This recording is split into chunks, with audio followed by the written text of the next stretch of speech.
Aglaia Literária apresenta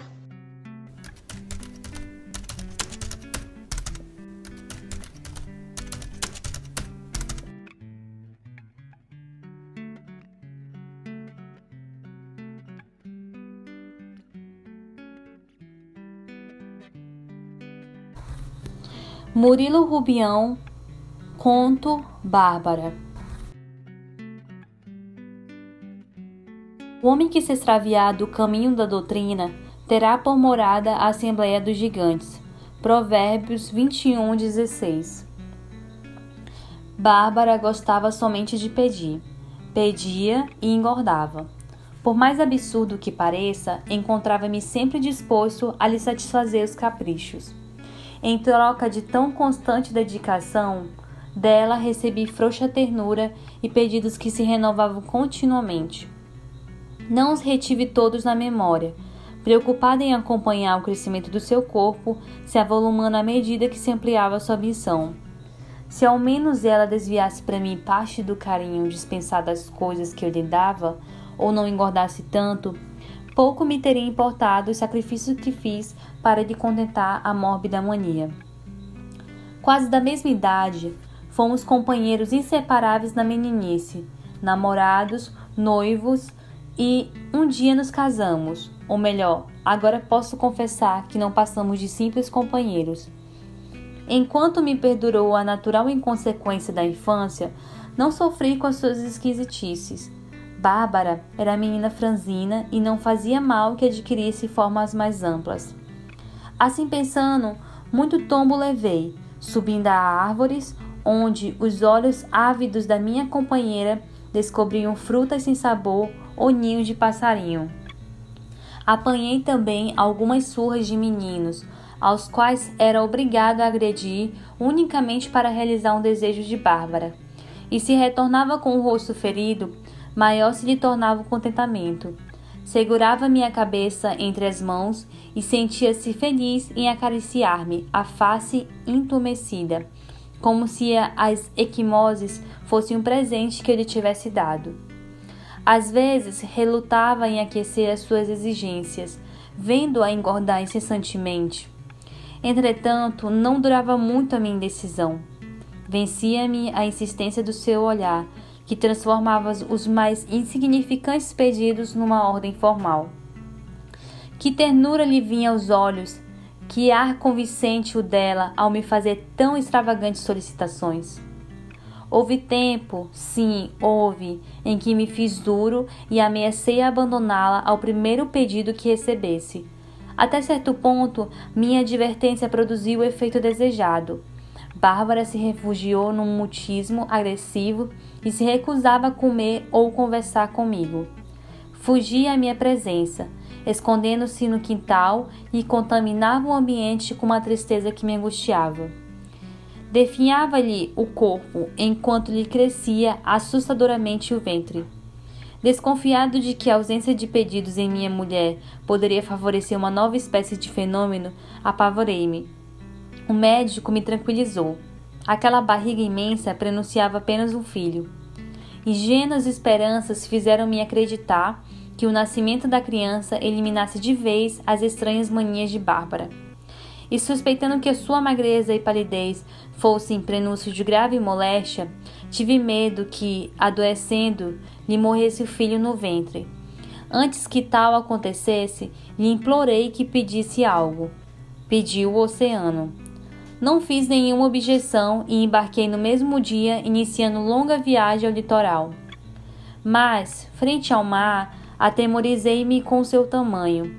Tive receio de que a minha esposa viesse a engordar em proporção ao pedido, e lhe trouxe somente uma pequena garrafa contendo a água do oceano. No regresso, quis desculpar meu procedimento, porém ela não prestou atenção. Sofregamente tomou-me o vidro das mãos e ficou a olhar, maravilhada, o líquido que ele continha. Não mais o largou, dormia com a garrafinha entre os braços e, quando acordada, colocava-o contra a luz, provava um pouco da água.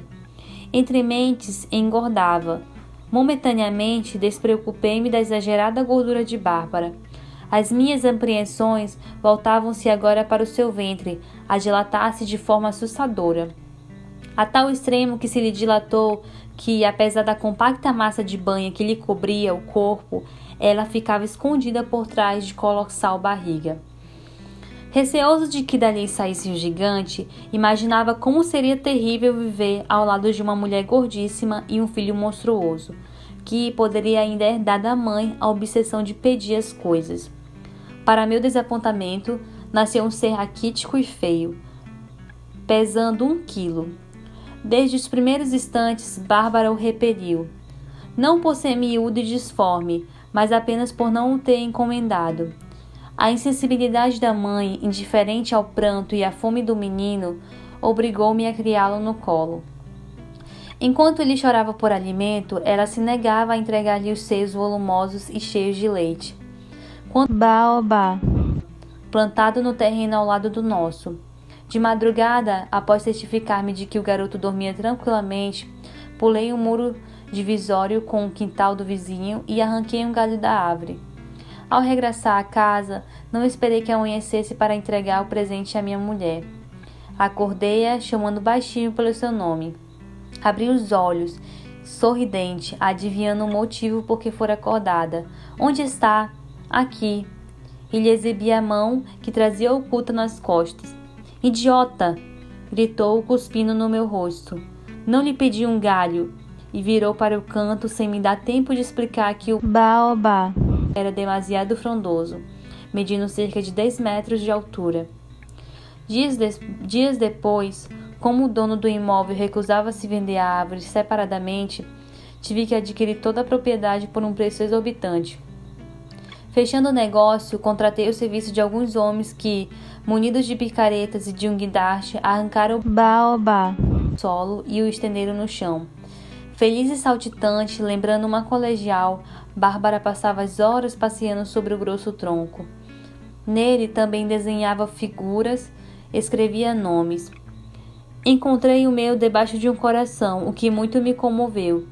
Este foi, no entanto, o único gesto de carinho que dela recebi. Alheia à gratidão com que eu recebera a sua lembrança, assistiu ao murchar das folhas e, ao ver seco, baobá, desinteressou-se dele.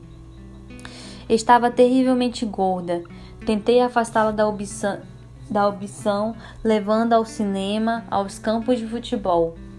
O menino tinha que ser carregado nos braços, pois anos após o seu nascimento continuava do mesmo tamanho sem crescer uma polegada. A primeira ideia que lhe ocorria nessas ocasiões era pedir a máquina de projeção ou a bola, com a qual se entretinha os jogadores.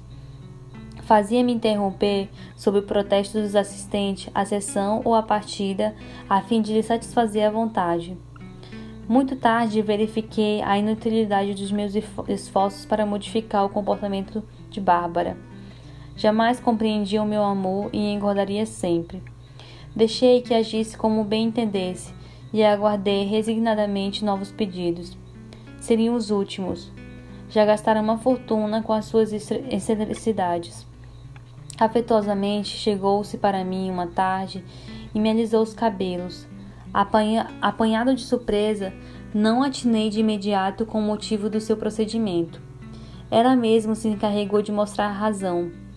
Seria tão feliz se possuísse um navio. Mas ficaremos pobres, querida. Não teremos com que comprar alimentos e o garoto morrerá de fome. Não importa o garoto, teremos um navio, que é a coisa mais bonita do mundo. Irritado, não pude achar graça nas suas palavras. Como poderia saber da beleza de um barco se nunca tinha visto um e se conhecia o mar somente através de uma garrafa? Contive a raiva e novamente embarquei para o litoral. Dentre os transatlânticos ancorados no porto, escolhi o maior. Mandei que o desmontassem e o fiz transportar à nossa cidade. Voltava desolado. No último carro de uma das numerosas composições que conduzia parte do navio, meu filho olhava-me inquieto, procurando compreender a razão de tantas e inúteis apitos de trem. Bárbara, avisada por telegrama, esperava-nos na gare da estação. Recebeu-nos alegremente e até dirigiu um gracejo ao pequeno. Numa área extensa, formada por vários lotes, Bárbara acompanhou os menores detalhes da montagem da nave. Eu permaneci sentado no chão, aborrecido e triste.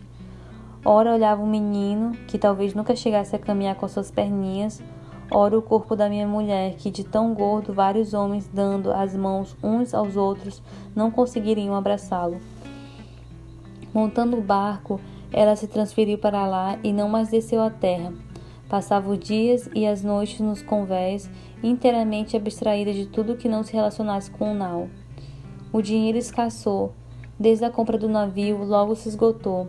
Veio a fome e o guri esperneava, rolava na relva e enchia a boca de terra. Já não me tocava tanto o choro do meu filho. Trazia os olhos dirigidos para minha esposa, esperando que emagrecesse a falta de alimentação. Não emagreceu. Pelo contrário, adquiriu mais algumas dezenas de quilos. A sua excessiva obesidade não lhe permitia entrar nos beliches e os seus passeios se limitavam ao tombadilho, onde se locomovia com dificuldade. Eu ficava junto ao menino e, se conseguia burlar a vigilância de minha mulher, roubava pedaços de madeira ou ferro do transatlântico e trocava-os por alimento. Vi Bárbara uma noite, olhando fixamente o céu. Quando descobri que dirigia os olhos para a lua, larguei o garoto no chão e subi depressa até o lugar em que ela se encontrava.